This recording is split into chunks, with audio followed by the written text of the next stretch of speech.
Mesdames, Messieurs, bonjour, 12h GMT, midi partout au Sénégal, bienvenue dans le grand journal de la RFM. Souleymane Niang. Au sommaire de cette édition, l'offensive tous azimuts des partisans de Guy Marius Sagna pour la libération de l'activiste aux étudiants de la plateforme Aar Li Ñu Bokk venus lui rendre visite ce matin. Guy Marius Sagna demande de continuer le combat. Résultats mitigés des examens du BFM et du CFE pour le certificat de fin d'études élémentaires. On note une nette amélioration par rapport à l'année dernière. Concernant le brevet de fin d'études moyennes, les chiffres baissent légèrement. Et puis ce drame à Wodobéré dans la région de Matam, un enfant de 5 mois tué sur le dos de sa mère par son propre oncle. Bonjour Binta Diallo. Bonjour Souleymane Niang. Avec vous les titres de l'actualité internationale. Au Caire, les étudiants sénégalais de l'université d'Al-Azhar assiègent leur ambassade avec plusieurs revendications. Au Mali, rencontre entre deux chefs de file d'opposition, Soumaïla Cissé et Cellou Dalein Diallo de la Guinée. L'ancien président Lula da Silva ne sera plus transféré dans une prison. Ordre d'un juge de Sao Paulo suspendu par la Cour suprême brésilienne. Vous nous le développement de ces titres avec vous. Binta Diallo, rendez-vous dans quelques minutes. Bienvenue à vous, cher Tidiane Diagne. Merci à vous, Souleymane Niang. Bonjour à tous. Vous nous présentez le menu du journal des sports. Le comité d'organisation de l'Afrobasket féminin en conférence de presse à l'instant. La compétition débute samedi prochain au Dakar Arena. Le Sénégal est cité parmi les favoris. Vous entendrez le reportage de Mamadou Diagne. Mais aussi, nous vous présenterons le groupe D composé des lusophones Cap-Vert et Mozambique, mais aussi du Kenya. À tout à l'heure, à vous également pour le développement de tous ces titres. À suivre la chronique du jour qui sera signée par Abdoulaye Ndiaye. Notre reportage Tabaski du jour portera sur le matériel de grillade. On le verra. Le grill à condensation tente à supplanter le traditionnel fourneau dans certains quartiers de Dakar. Et puis, la revue de la presse qui portera la signature de Georges Déthié Diop.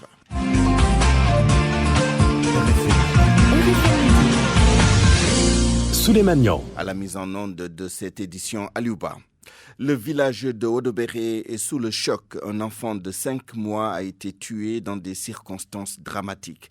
Une tragédie familiale que nous raconte notre correspondant dans la région de Matam, Ali Bandelnian. Cette jeune femme et son grand frère vivent une véritable crise depuis quelques mois. Le jeune homme n'a jamais digéré les 2 grossesses successives de sa sœur avec 2 enfants hors mariage dans la maison. En cette dernière altercation, la jeune dame surprise tentait de courir pour trouver refuge chez le voisinage. Ne voulant pas rater sa cible, le jeune frère n'a trouvé le mieux que de lui jeter des projectiles. C'était un coup fatidique sur le crâne de ce bébé de seulement 5 mois sur le dos de sa propre mère. Le nouveau-né de sexe féminin rendit l'âme sur le champ. Évacués vers les structures sanitaires de Matam, ce sont les médecins qui mettent la puce à l'oreille des gendarmes. Les hommes en bleu, venus constater le certificat établi à cet effet, se rendront immédiatement à Wodobéré pour interpeller le mis en cause, un jeune homme de 22 ans. Après être présenté au procureur près le tribunal de grande instance de Matam, le présumé meurtrier aurait bénéficié d'un retour de parquet qui prolonge ainsi sa garde à vue dans les locaux du poste de la gendarmerie de Kanel. Matam, Ali Bandelnian, RFM. Et puis ce cas de suicide à Diourbel, une dame âgée de 30 ans s'est donné la mort par pendaison ce matin dans sa chambre au domicile familial situé au quartier Kër Baye Laye. Les raisons de ce suicide ne sont pas encore connues, mais la police a ouvert une enquête sur cette affaire. Alarba Ndiak s'était mariée il y a juste 2 mois. Elle était vendeuse de beignets au marché Ndoumbe Diop de Diourbel. RFM, partout, tout le temps. C'est la mobilisation générale pour la libération de l'activiste Guy Marius Sagna. C'est devant la maison d'arrêt et de correction de Rebeuss que les étudiants de la plateforme Aar Li Ñu Bokk ont donné rendez-vous à la presse ce matin pour faire ce qu'ils ont annoncé comme une importante déclaration. Je vous propose d'entendre Babacar Niang, le coordonnateur de la plateforme des étudiants de la plateforme Aar Li Ñu Bokk au micro de Pape Bess Diba. Récemment, le procureur est sorti de sa réserve pour donner un autre chef d'accusation. Maintenant, il n'est plus accusé de faire une fausse alerte, mais il est accusé de faire une fausse diffusion de nouvelles.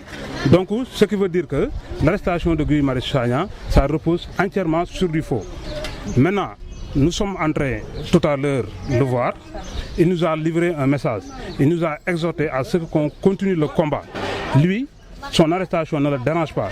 Parce que Socrate disait que commettre l'injustice, c'est pire que de la subir. Il est conscient de cela. Maintenant, il nous a exhorté carrément de continuer le combat. De continuer le combat pour le recouvrement de nos avoirs pétroliers et gaziers. De continuer le combat pour libérer nos pays dans les griffes du capitalisme néocolonial, de continuer le combat pour libérer le pays, pour réclamer la justice des camarades qui ont été détenus de façon arbitraire, pour libérer, en fait, réclamer la justice des prisonniers politiques. Et puis à l'instant même, au siège d'Amnesty International Sénégal, des acteurs et des organisations de la société civile font face à la presse dans le cadre de la mise en place d'un collectif pour la libération de Guy Marius Sagna. Vous écoutez le grand journal sur RFM et il est 12h07. Parlons maintenant des résultats du BFM et du CFE. Les chiffres de l'année 2019 pour le brevet de fin d'études moyenne. Le taux de réussite est de 51,71% contre 52,11% l'année dernière. Concernant le certificat de fin d'études élémentaires, un taux d'admission de 57,30% a été enregistré contre 55,51% en 2018. El Hadj Ndiogou nous livre les détails de ces résultats. Ils sont 94 841 élèves à décrocher le BFM sur un total de 188 993 candidats qui ont composé, ce qui représente un taux d'admission de 51,71%, soit une légère baisse comparée aux 52,11% de 2018. Les académies de Ziguinchor et de Saint-Louis s'illustrent parmi les meilleurs élèves de la classe avec des taux de réussite respectifs de 73,58% et 71,16%. L'académie de Dakar, elle, obtient 47,10%, 44,57%, tandis que l'Académie de Matam a un taux de réussite de 69,51%. Les académies de Rufisque, Kaolack, Fatick et Louga obtiennent respectivement 36,84%, 50,74%, 45,84% et 49,27%. Après le BFM, le CFE, où une hausse du taux d'admission est notée 57,30% contre 55,51% l'année dernière. 155 617 admis ont été enregistrés sur un total de 276 256 élèves qui ont composé sur l'ensemble du territoire national. L'Académie de Dakar a obtenu une bonne note avec 72,51% de réussite. Tout comme pour le brevet de fin d'études moyennes, l'Académie de Ziguinchor figure aussi dans le peloton de tête au certificat de fin d'études élémentaires avec un taux de réussite de 79,03%. L'Académie de Thiès est à 55,33%, à Saint-Louis 58,99%, Kaolack 53,20%, Rufisque 56,34%. Ces résultats du CFE et du BFM sont meilleurs que ceux du bac où la barre des 50% n'a été même pas atteinte avec un taux de réussite de 37,7%. Dans le département de Mbour, les résultats de cette année sont bien meilleurs que les précédents, notamment ceux de l'année dernière, mais l'inspection de l'éducation et de la formation n'est pas satisfaite de ces résultats. Les détails avec notre correspondant sur la Petite Côte,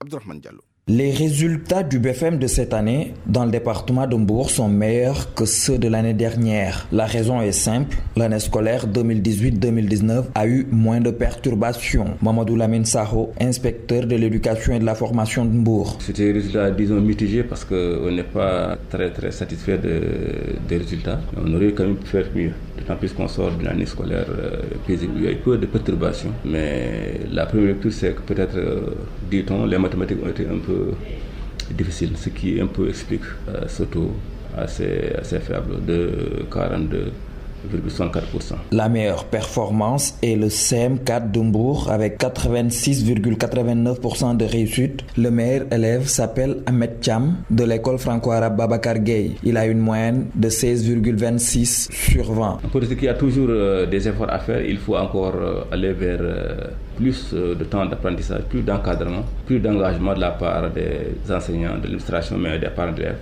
mais plus d'efforts surtout pour les élèves pour aller encore vers de meilleurs résultats. Le conseil, c'est de travailler davantage parce qu'il n'y a pas de secret. Il faut beaucoup d'exercice. Le temps d'apprentissage est très important. Les résultats du CFEE aussi ont été publiés. Mbour a un pourcentage de 56,66%. RFM Mbour. Abdourahmane Diallo. RFM, fréquence de modulation 94.0, la radio en puissance. Le président du mouvement Ensemble pour le Sénégal et par ailleurs promoteur d'établissements privés se prononce sur le bras de fer qui oppose l'État au CUDOPES, le cadre unitaire des organisations d'établissements d'enseignement privés supérieurs. Ces établissements ont renvoyé les étudiants orientés par l'État pour non-paiement de la dette qui leur est due. Mamadou Salif Sow appelle les deux parties au dialogue et à la responsabilité pour une solution dans les meilleurs délais. Il était l'invité de RFM Matin aujourd'hui. J'appelle au sens des responsabilités, c'est-à-dire entre les écoles privées et l'État, pour qu'ils se mettent ensemble pour trouver une solution médiane, afin que les écoles privées puissent rentrer dans leur dû, mais aussi que les écoles privées comprennent que l'État, c'est un arbitrage. Donc certainement, l'État ne peut pas dire qu'aujourd'hui, j'ai pris des engagements, demain, il faut que je le respecte intégralement. Donc parce qu'il y a toujours des imprévus. C'est ça aussi l'État, parce que l'État, c'est beaucoup de charges, c'est beaucoup d'engagements, c'est beaucoup de priorités, tout en sachant que l'éducation, la formation des jeunes reste une priorité numéro 1 aujourd'hui du gouvernement sénégalais, du président de la République. La solution, c'est que l'État paye parce que les écoles privées ont des charges à honorer. Donc, il appartient à l'État de payer. C'est ça la solution. L'État n'a pas refusé de payer. Maintenant, l'État a son temps. l'État a son programme. Je pense que dans les jours à venir, une solution sera trouvée. J'en suis convaincu qu'une solution sera trouvée entre l'État du Sénégal et les écoles privées, parce que toutes les deux parties ne sont mues que par un seul intérêt, l'intérêt de la formation des jeunes Sénégalais. Hier, nous évoquions l'absence d'un gynécologue obstétricien dans le district sanitaire de Nioro et la manifestation des professionnels de la santé et des populations de la localité. Vous avez peut-être entendu les explications du directeur de cabinet du ministre de la Santé annonçant l'affectation du médecin dans les 2 semaines à venir. À Ziguinchor, c'est la direction de l'hôpital régional qui a fait face à la presse pour s'expliquer sur le blocage du bloc opératoire. L'unité ne fonctionne pas depuis quelque temps, au point que la liste des malades en attente d'une intervention chirurgicale s'est considérablement allongée et la grogne monte.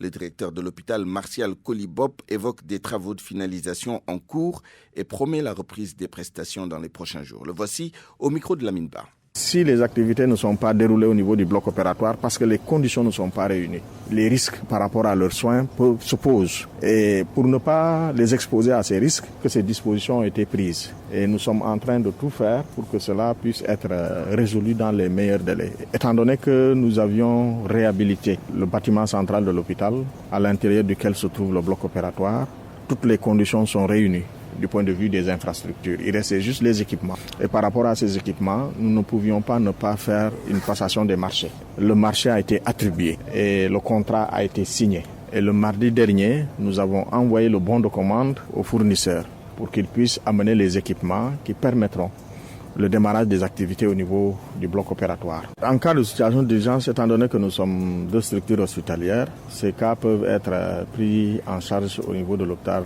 de la Paix. C'est la raison pour laquelle d'ailleurs nous sommes en train de tout faire pour que le bloc puisse démarrer dans les meilleurs délais. N'eût été le processus de passation des marchés, s'il n'y avait pas cette barrière, on aurait dû obtenir les équipements et faire démarrer le bloc opératoire. Mais nous étions tenus de respecter les procédures de passation des marchés. À présent, le dossier du jour. Les acteurs du secteur touristique sénégalais viennent de valider le projet de code du tourisme, un texte qui peut désormais être soumis à l'examen du Conseil des ministres et par la suite à l'adoption de l'Assemblée nationale. Ce texte introduit des innovations institutionnelles, légales et réglementaires, dont une instance de concertation et de consultation et des dispositions visant à lutter contre le blanchiment de capitaux. Je vous propose plus d'explications dans ce dossier réalisé par Barthélémy Ngom. C'était une demande des professionnels du secteur. Le code du tourisme va bientôt voir le jour. Le projet en phase de concrétisation était en gestation depuis plus d'1 an. Ce code, de l'avis des autorités, va permettre d'encadrer les conditions d'exercice des activités et professions touristiques. Ismaël Adjon, directeur de la réglementation touristique. Le présent code de loi comporte 6 titres. D'abord, les dispositions générales, mais aussi il y a l'organisation générale du tourisme. Il y a maintenant les aménagements et investissements touristiques. Il y a aussi un titre qui porte sur les activités touristiques, mais également les sanctions administratives et pénales et aussi les dispositions finales. Ça va permettre d'avoir dispositions législatives, en tout cas siège unique de l'ensemble des textes réglementant le secteur. Alioune Sarr, le ministre du Tourisme, a récemment déclaré que le code du tourisme était devenu une demande sociale, surtout que les textes qui réglementent le secteur sont devenus obsolètes. Donc, l'espoir est permis car les innovations sont là. D'abord, la réglementation des activités des agences virtuelles, des agences de voyage en ligne, mais également l'intégration de nouvelles obligations de lutte contre le blanchiment de capitaux et le financement du terrorisme, mais également le financement du tourisme avec la création d'un fonds de développement touristique. L'autre innovation également, c'est la création d'une commission unique, c'est-à-dire dénommée la Commission nationale d'encadrement des activités et professions touristiques. L'autre innovation également, c'est la réglementation des établissements de restauration touristique. Il y aura également en dernier lieu la création d'une instance de concertation extrêmement importante parce que, comme vous le savez, le secteur du tourisme est un secteur multi-acteurs. Les acteurs du secteur, eux, se réjouissent de ce code du tourisme car les préoccupations et les attentes sont nombreuses. Nous sommes heureux aujourd'hui que le ministre du Tourisme, nouvellement installé, prenne la décision de réinstaurer, de réorganiser le nouveau conseil qui, j'espère, pourra être opérationnel et jouer son rôle. Boubacar Sabali, le président du syndicat d'initiative et de tourisme de la zone Thiès-Diourbel, veut que les démarches soient inclusives, surtout qu'un conseil national du tourisme est annoncé dans le code en remplacement du conseil sénégalais du tourisme. Que tous les réceptifs exerçant ce métier-là soient pris en compte, soient classés ou déclassés. Mais si on ne fait que de façon parcellaire, on prend qu'une partie, on laisse l'autre partie, on se retrouve dans la même situation, c'est l'anarchie totale. Signaler que la dernière mouture du code a été finalisée hier. Le texte doit maintenant passer en conseil des ministres pour adoption avant d'atterrir sur la table de l'Assemblée nationale. Mais en attendant, autorités et acteurs du secteur restent optimistes. Tous espèrent que ce nouveau cadre législatif va favoriser l'éclosion d'un meilleur écosystème. Dans quelques minutes, notre reportage Tabaski. Mais avant cela, une Tabaski spéciale chez les femmes à Touba. Pas de greffage ni de mèche après le nouveau code de Touba qui interdit tout ce qui est artificiel. Une situation très difficile à vivre à quelques jours de la fête, mais les femmes s'y conforment. C'est le retour aux anciennes coiffures comme les nattes, lissage de cheveux, entre autres. Compte rendu, Mariama Diop. Pas de greffage ni de mèche pour cette Tabaski, les femmes obligées de rompre avec leurs bonnes vieilles habitudes. Mam Diara, trouvée à Jannatou Marwa, dit se conformer au ndigal. Respecter le ndigal, c'est la seule voie de salut pour nous.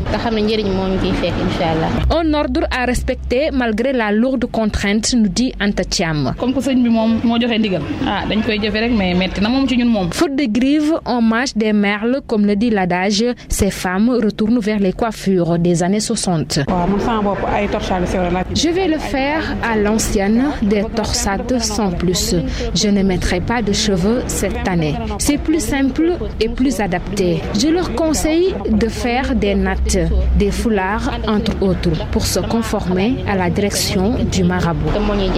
Une situation qui impacte sur le chiffre d'affaires des coiffeuses.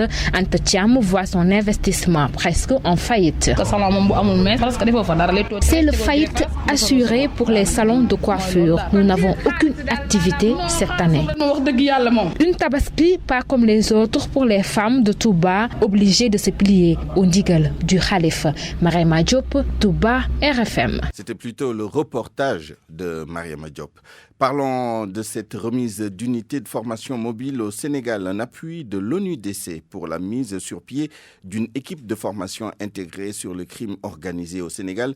Pour le commissaire de police principal, ce don de l'ONUDC vient à point nommé avec ce contexte d'insécurité qui prévaut actuellement. Un programme e-learning pour renforcer les capacités de tous les services de sécurité du Sénégal. Écoutons à ce propos Mariam Diaw, commissaire de police principal venu réceptionner ce matériel au micro de Nafissa Toussila. Ce don de l'UNDC est le bienvenu dans le cadre du renforcement de capacité des forces de défense et de sécurité du Sénégal et aussi dans le cadre aussi du e-learning, parce que ce don s'inscrit dans cette dynamique de la lutte contre la criminalité transfrontalière. L'étape suivante sera de faire en sorte que les écoles de police, de la gendarmerie, l'école des douanes et le centre de formation judiciaire intègrent le module du renseignement criminel dans la formation des acteurs de la chaîne judiciaire. Cette unité mobile de formation s'inscrit aussi dans le renforcement et dans le cadre de la dynamisation de la lutte contre le trafic de drogue, la criminalité transfrontalière, le trafic d'êtres humains, le trafic de migrants. Donc ce ne sera plus le trafic de drogue uniquement, mais tout ce qui concerne le trafic de drogue et ses dérivés. Et cette unité mobile va être utilisée pour servir d'appoint à RFM. L'actualité internationale. Binta Diallo, bienvenue. Merci Souleymane. En Égypte, les étudiants sénégalais assiègent depuis lundi l'ambassade basée au Caire. Il s'agit des étudiants sénégalais de l'université d'Al-Azhar en Égypte. Depuis lundi donc, ils assiègent l'ambassade du Sénégal au Caire. Plusieurs revendications dans leur communiqué, synthèse Daouda Diouf. Ces étudiants arabisants plaident pour l'équivalence entre le baccalauréat arabe officiel du Sénégal et les universités égyptiennes, particulièrement le bac Al-Azhar. Une autre revendication, c'est l'attribution des bourses aux étudiants ayant rempli les conditions nécessaires, le renouvellement de leur passeport, le départ de l'ambassadeur du Sénégal en Égypte, M. Talafal, le respect de certains accords consistant à envoyer des étudiants dans des pays arabes qui n'ont pas le bac, l'annulation des billets d'avion retour pour les étudiants restés en Égypte plus d'1 an après l'obtention de leur diplôme. Il faut dire qu'en Égypte, le Sénégal compte plus de 500 ressortissants. Les 400 sont étudiants. Et aujourd'hui, il assiège l'ambassade du Sénégal en Égypte et se dit très déterminé jusqu'au bout pour la satisfaction de leurs revendications. Ils mettent en garde l'ambassadeur Talafal s'il risque de compromettre leurs actions.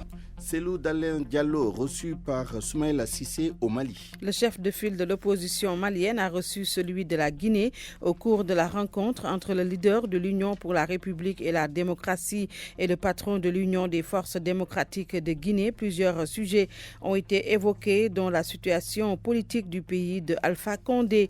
Adima Guetniaï. J'ai reçu ce mercredi Cellou Dalein Diallo, président de l'UFDG, Union des forces démocratiques de Guinée et chef de file de l'opposition guinéenne, en sa qualité de vice-président de l'internationale libérale dont nos deux partis sont membres. Cellou Dalein Diallo était venu s'enquérir des nouvelles de notre parti. Nous avons profité de cette occasion pour échanger sur les défis qui s'imposent à la sous-région et sur la situation politique de la Guinée. La rencontre s'est terminée par une visite guidée des locaux de mon cabinet. C'est ce qu'a souligné le chef de file de l'opposition malienne, Soumaïla Cissé, à l'issue de la rencontre. Selon son chargé de communication, Nouhoum Togo, l'opposant guinéen Cellou Dalein Diallo est à Bamako pour rencontrer les militants de son parti, l'UFDG. Il ajoute que le patron de l'UFDG devrait rencontrer les libéraux au Mali, dont l'URD de Soumaïla Cissé, le Parti pour le développement économique PDS et le Parti citoyen pour le renouveau PCR de Ousmane Ben Fana Traoré. Nouhoum Togo ajoute par ailleurs qu'au cours de la rencontre, la situation politique de la Guinée a été aussi évoquée et notamment le projet de révision constitutionnelle. Il poursuit en disant que les deux personnalités ont discuté également de la nouvelle monnaie régionale ECO, actuellement en projet. Binta Diallo, allons à présent au Burkina Faso avec le général Diendéré qui demande la clémence. Et pour lui et pour certains de ses co-accusés selon RFI, le général Gilbert Diendéré, lors de sa dernière comparution hier au procès du coup d'État manqué de 2015, dit espérer être compris par le tribunal. Le procureur a requis la peine de prison à vie contre le général Diendéré. Au Brésil, la Cour suprême suspend le transfert de prison de l'ex-président Lula da Silva. Luis Inácio Lula da Silva devait être transféré dans une autre prison, mais la Cour suprême brésilienne a suspendu l'ordre. C'est un juge de Sao Paulo, dont la haute cour doute de sa partialité, qui avait demandé que l'ex-président du Brésil soit déféré dans un pénitencier à 150 km de Sao Paulo, un centre qui accueille des détenus condamnés pour des crimes ayant marqué l'opinion publique. Lula da Silva a été condamné à 8 ans pour corruption. Il est depuis détenu dans un commissariat où il occupe une cellule individuelle. Souleymane, c'est tout. Merci à vous, Binta Diallo. Parole aux auditeurs. L'actualité, qu'en pensez-vous? Moi, je pense que vous devez. Réagissez dans nos éditions d'information sur l'actualité. Bonjour. Du lundi au vendredi, vous avez la parole sur RFM. Agir ensemble pour un meilleur cadre de vie, c'est le thème de la campagne de promotion de la propreté qui a été lancée ce matin par le président de la République. La propreté, c'est le thème de point de vue aujourd'hui et nous serons avec Lamine Baragaï, conseiller technique au ministère de l'Urbanisme et du Cadre de Vie, et avec Samba Sarr, ancien directeur général de la défunte société de nettoiement Amas Sénégal. RFM Sport. Bonjour à vous, cher Tidiane Diagne, pour le journal des sports. Merci Suleiman, merci à vous, bonjour à tous. On commence par Richard Toll, avec le démarrage qui est très attendu par le démarrage de l'Afrobasket, voilà. Oui, les férus de la balle orange. Oui, justement, l'Afrobasket donc qui va démarrer dans 2 jours, samedi exactement. Et là-bas, retenez que les pratiquants sont déjà dans la compétition, notamment ceux de Richard Toll Basket Club. Ces jeunes pratiquants souhaitent voir les coéquipiers d'Assou Traoré soulever à domicile le trophée continental. Voici le reportage signé Mamadou Diagne. À 48 heures du démarrage de l'Afro-Basket féminin Dakar 2019, les jeunes du Wallo se penchent déjà sur la compétition. Trouvés dans leur lieu d'entraînement habituel, les joueurs et joueuses de Richard Toll Basket Club saluent le travail du coach Sersar avant de donner leurs avis sur l'équipe qu'il a mise sur pied pour défendre les couleurs du Sénégal dans cette compétition. C'était très difficile pour que le coach Sersa puisse faire cette liste parce qu'elles sont toutes des battantes, elles se battent tous pour les couleurs de l'équipe nationale, mais j'apprécie très bien cette liste. On a vu que Sersa a fait une décision très difficile parce que toutes les 15 ont été des lions. Parmi les 12, nous avons vu que les basketteurs défensifs sont plus que les attaques. Avec cette liste, ces jeunes se disent optimistes de la victoire finale des Lions de basketball. Je suis optimiste car elles ont toutes les caractéristiques et les capacités pour gagner ce tournoi. Je vois bien des têtes telles que Asso Traoré qui est la lionne de l'équipe, je peux dire la reine de l'équipe. On a tout ce qu'il nous faut et on y croit vraiment. Des jeunes férus du ballon orange qui sont en formation et qui considèrent ces lions comme étant leur modèle. Moi, je suis un peu pour Asso Traoré parce qu'elle est une vraie lionne. Dans cette nouvelle sélection, j'ai vu Fatou Diagne. Elle me plaît beaucoup parce qu'elle a la taille et pour mener notre équipe normalement, on a besoin des pivots comme elle. Ils se disent même prêts pour jubiler au soir du 18 août. Mamadou Diagne, Richard Toll, Radio Futur Média. Afro-basket féminin toujours après les groupes A et C. Nous vous présentons la poule D avec notamment 2 pays lusophones. Il s'agit du Mozambique et du Cap-Vert, mais aussi le Kenya qui va faire donc figure, disons, de trouble-fête dans ce groupe, les lusophones, partent cependant avec la faveur des pronostics. Abdou Diouf Diagne. Abdou Diouf Junior plutôt. Les Mozambicaines sont incontestablement favorites de ce groupe D. 2 places de finalistes en 2003 et 10 ans plus tard en 2013, le Mozambique peine à écrire son histoire. Tout le staff pense que cette année est la bonne. Et il y a de quoi être ambitieux. En effet, le Mozambique est classé 4e en Afrique et 27e au classement général du FIBA World Ranking. Les joueuses de l'Espagnol, Julian Martinez-Alman, peuvent compter sur Leila Dong, très expérimentée. La joueuse de 28 ans, 1m80, débarque à Dakar avec le titre 2019 de Liga Femenina avec son club espagnol de City Lift Girona. À ses côtés, Annabella Cossa, une excellente tireuse à 3 points. Odelia Mafanela, meilleure marqueuse du championnat mozambicain en 2019, pourrait permettre au Mozambique de créer l'exploit. Mais attention, il faut sortir de cette phase de poule face au Cap-Vert et au Kenya. Le Kenya justement qui revient à Dakar pour retrouver une place sur le podium. Ce qui n'était plus arrivé en Afrique depuis l'édition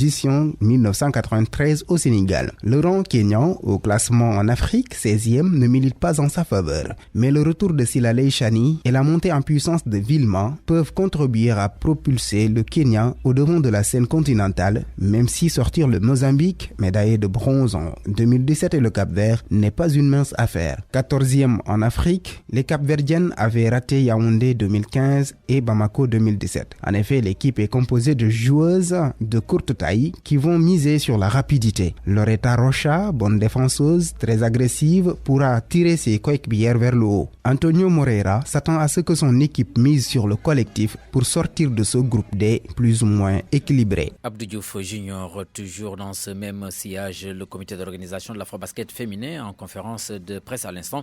La compétition débute samedi au Dakar Arena, le Sénégal cité parmi les favoris. Et puis nous aurons certainement le temps de revenir là-dessus avec notre reporter dépêché au stadium Marius Ndiaye. Soda Thiam, ce sera certainement dans nos éditions de 13h en Wolof, Souleymane. Et puis nous allons terminer avec le football. Christian Gourcuff, qui est le nouvel entraîneur du Football Club de Nantes, le technicien français passé notamment par les Stades Rennais et Lorient, prendra immédiatement le groupe professionnel des Canaries après le départ de Vahid Halilodzic. Merci à vous, cher Tidiane Diagne. Merci. RFM reportage. Notre reportage Tabaski à quelques jours de l'Aïd el-Kabir. Les vendeurs de grilles se disent satisfaits de l'affluence des clients. Les grilles condensateurs sont les plus prisés en cette période. Quant aux fourneaux, la vente est encore timide selon certains vendeurs de fourneaux rencontrés, mais ils espèrent un rush de dernière minute. Reportage Adjimagat Ndiaye.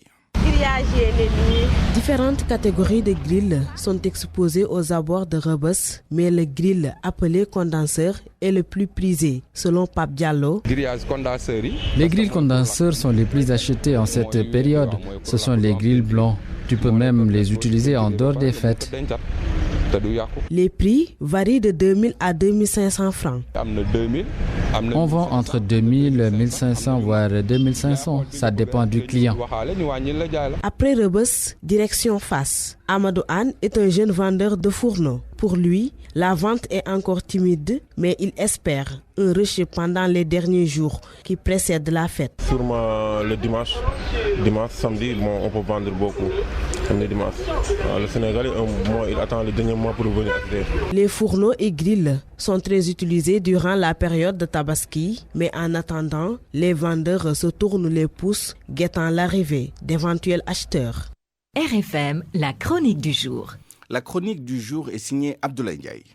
Près de 250 millions d'armes, tout calibre, en libre circulation, un deuxième amendement de la Constitution qui garantit à tout citoyen le droit d'emporter. C'est à croire que rien n'est fait pour enrayer les tueries de masse aux États-Unis d'Amérique. L'ONG Archives américaines sur la violence avance un chiffre de près de 260 fusillades depuis le début de l'année 2019.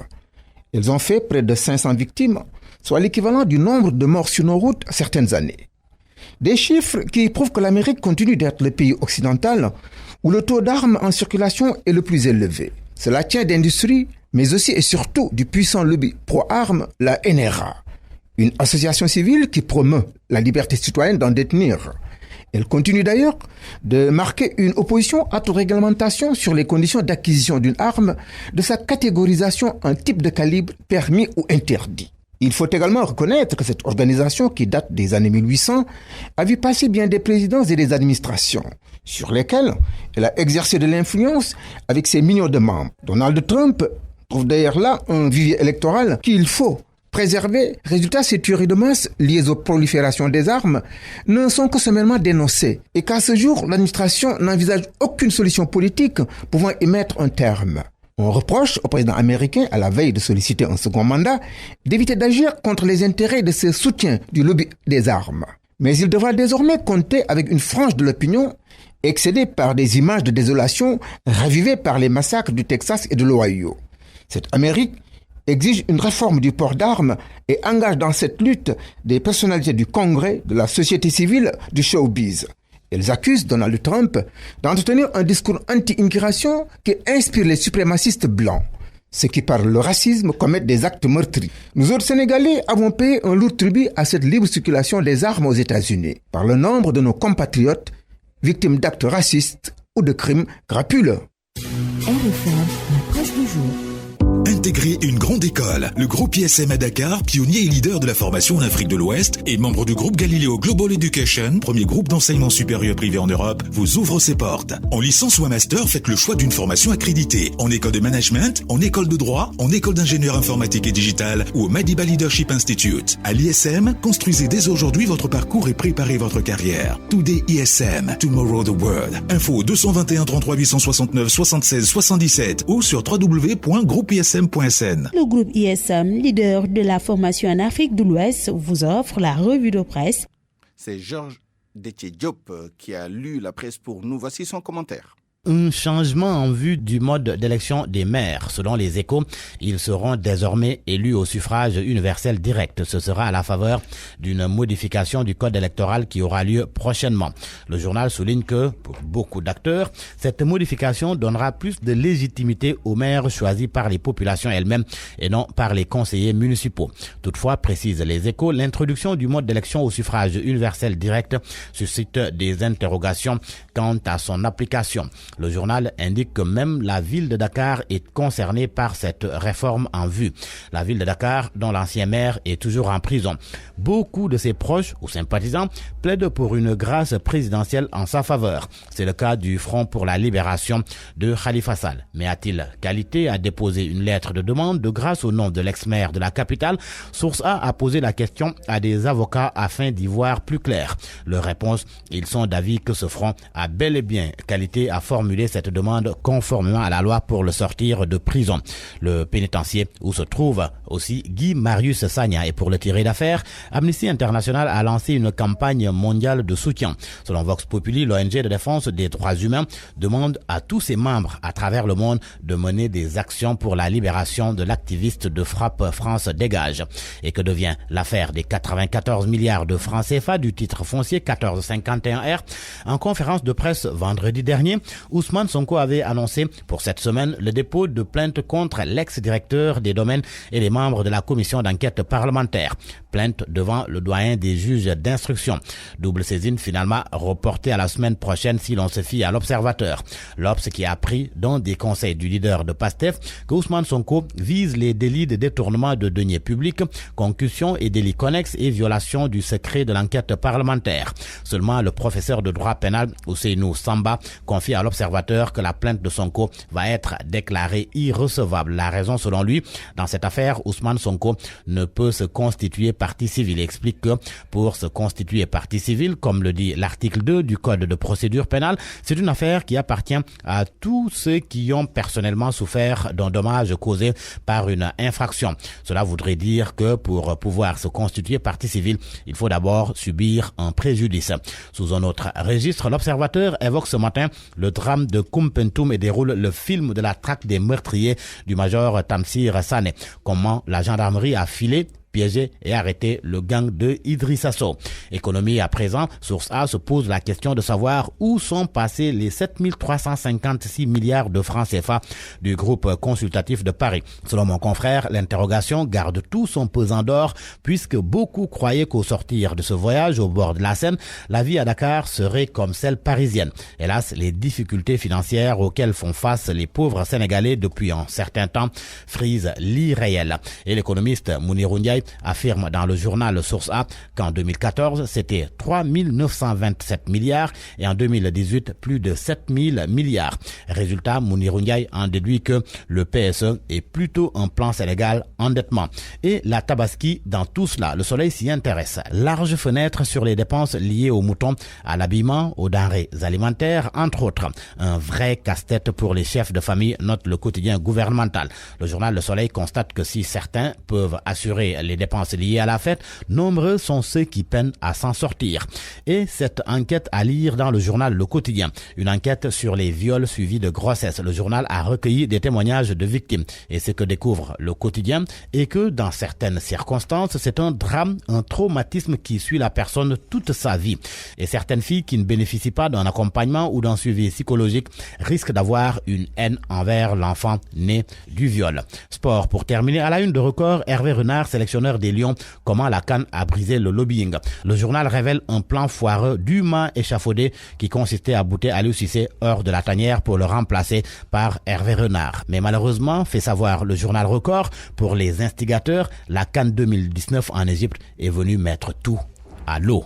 À vos kiosques et bonne lecture. Le groupe ISM, leader de la formation en Afrique de l'Ouest, vous a offert la revue de presse.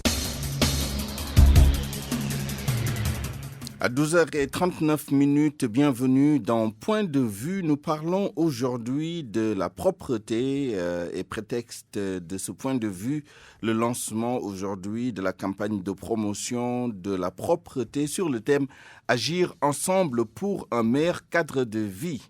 Avec nous au téléphone, Lamine Baragaï, conseiller technique au ministère de l'Urbanisme et du cadre de vie. Bonjour, Monsieur Gaï.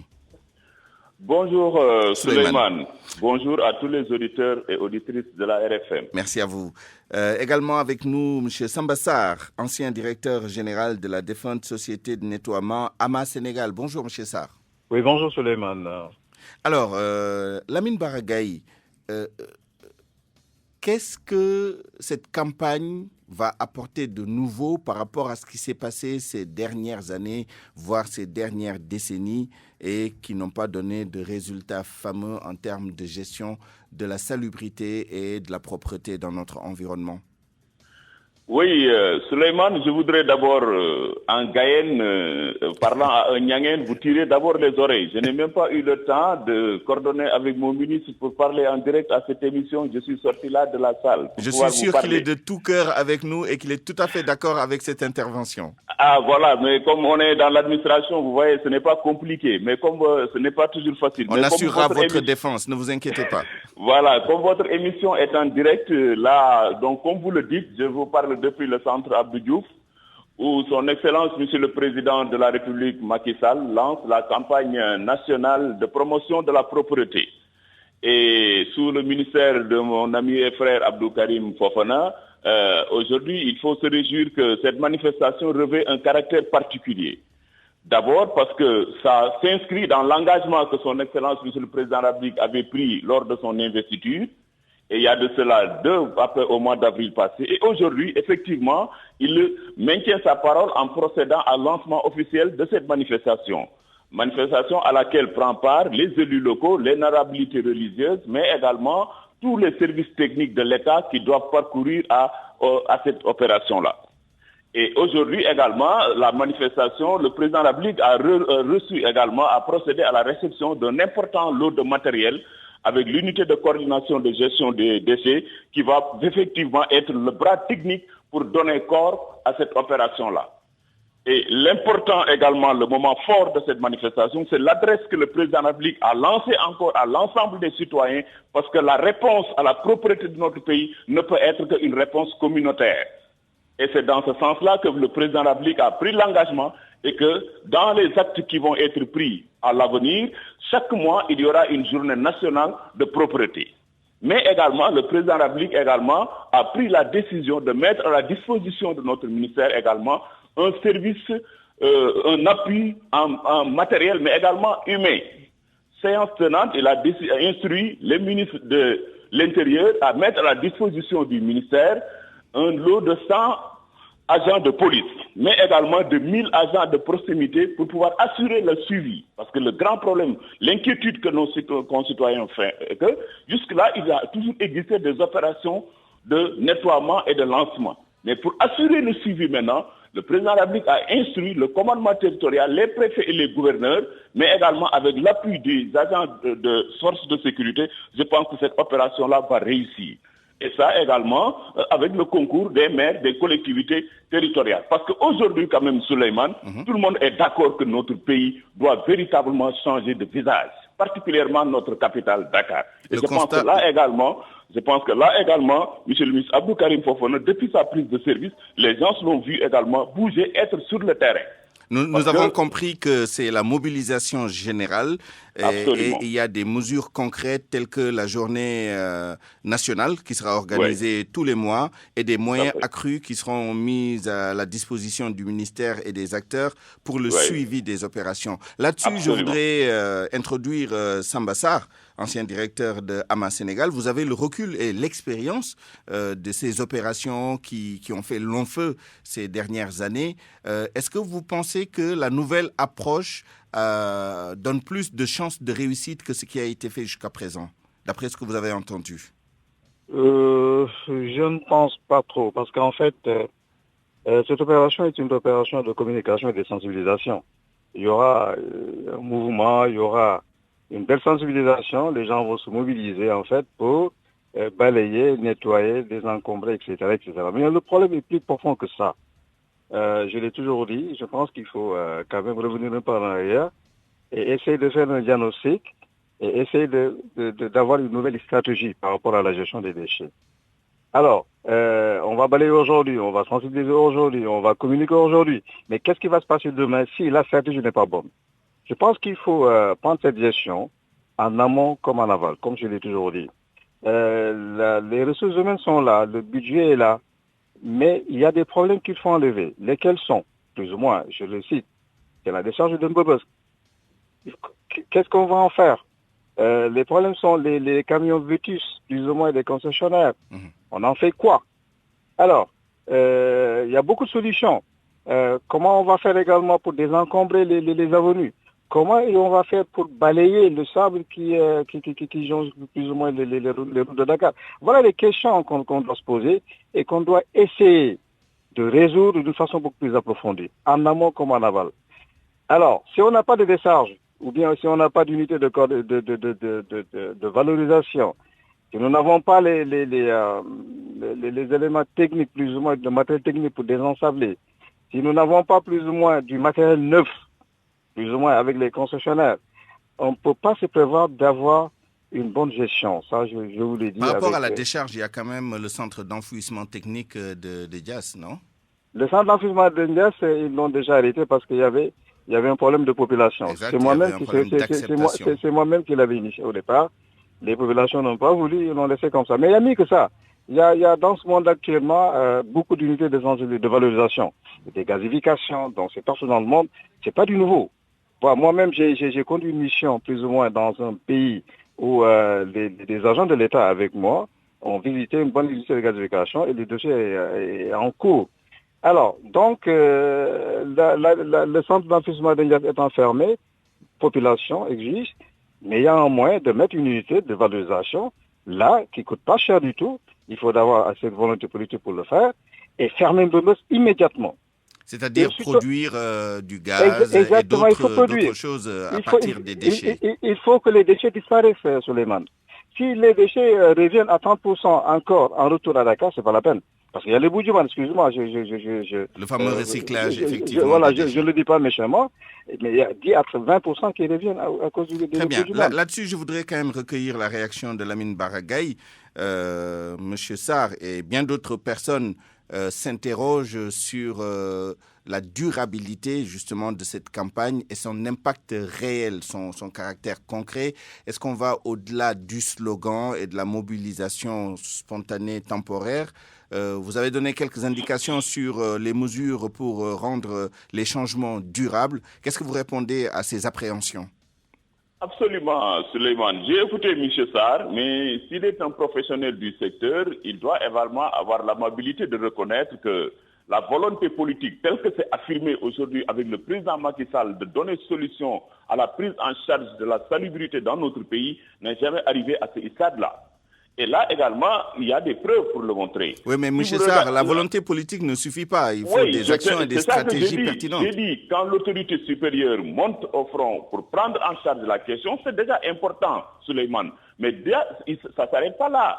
Le président de la République a également instruit les services techniques, comme je l'ai dit tout à l'heure, pour mettre en place l'accompagnement pour le suivi, mais également, c'est parce que jusque-là également, les services techniques qui ont assuré la gestion des ordures jusque-là également, en l'occurrence l'UCG, a effectivement montré également son efficacité sur le terrain. Nous sommes tous à Dakar, particulièrement, mais vous êtes d'accord avec moi que quand même la propreté de Dakar, depuis l'arrivée de l'UCG, a connu effectivement des avancées notables. Ça, nous le constatons tous les jours. On n'a pas besoin de dire autre chose. Qu'en est-il des autres parties du pays, les autres villes et les zones rurales et semi-urbaines, enfin périurbaines? L'UCG a une position nationale. Vous allez à Touba, l'UCG est là-bas. À Kaolack, vous y allez. À Thiès, dans toutes les capitales régionales et départementales, il y aura des antennes de l'UCG qui vont être présentes sur le terrain. Mais également, il y a la confiance des bailleurs. Ce n'est pas seulement le budget de l'État aujourd'hui, mais les bailleurs, en l'occurrence l'agence France Presse, l'agence française pour le développement, vous avez également aujourd'hui la coopération espagnole, mais vous avez la Banque islamique de développement également.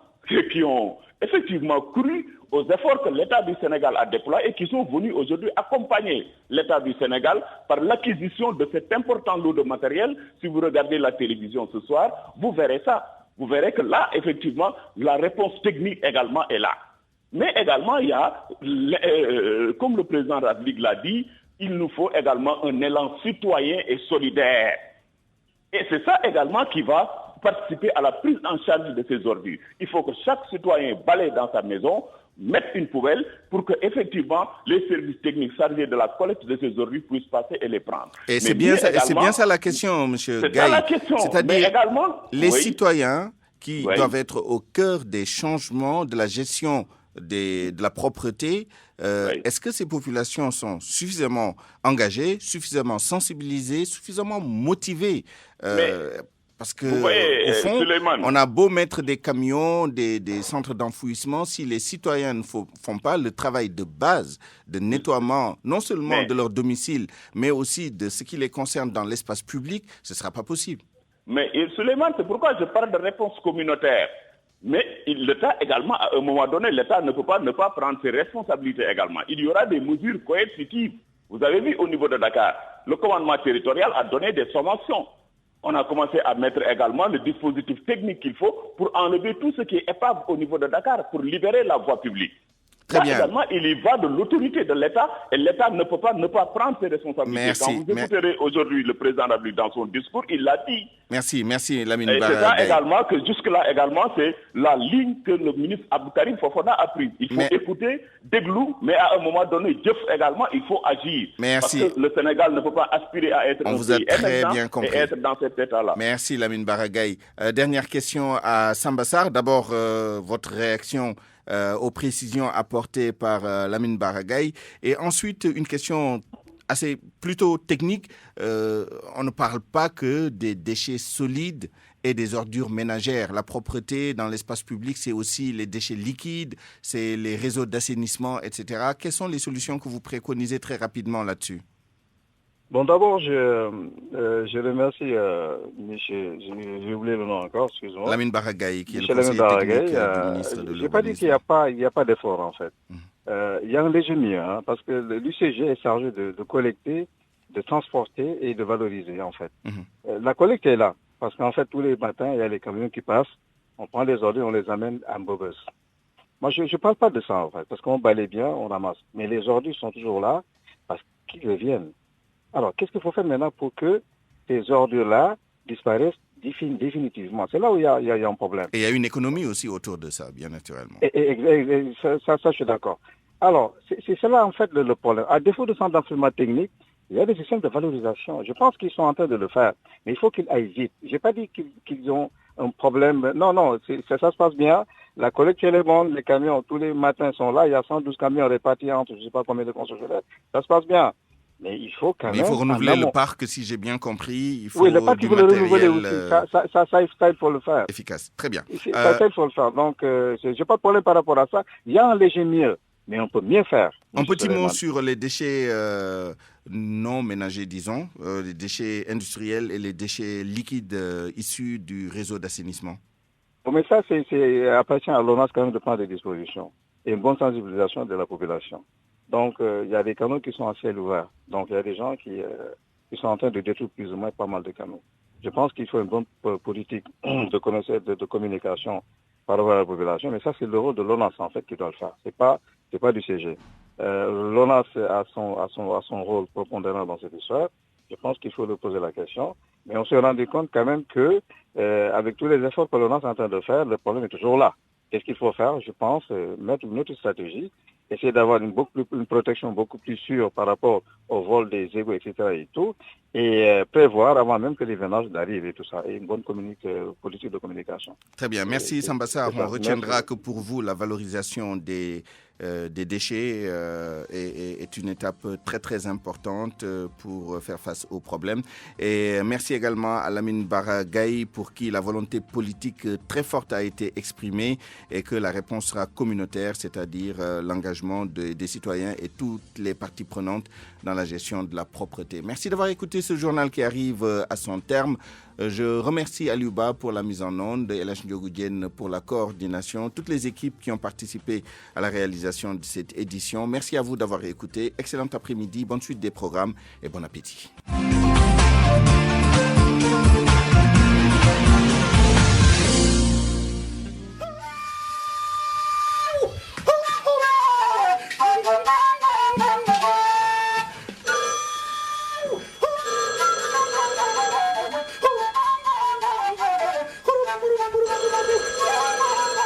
Président de la République, président du gouvernement,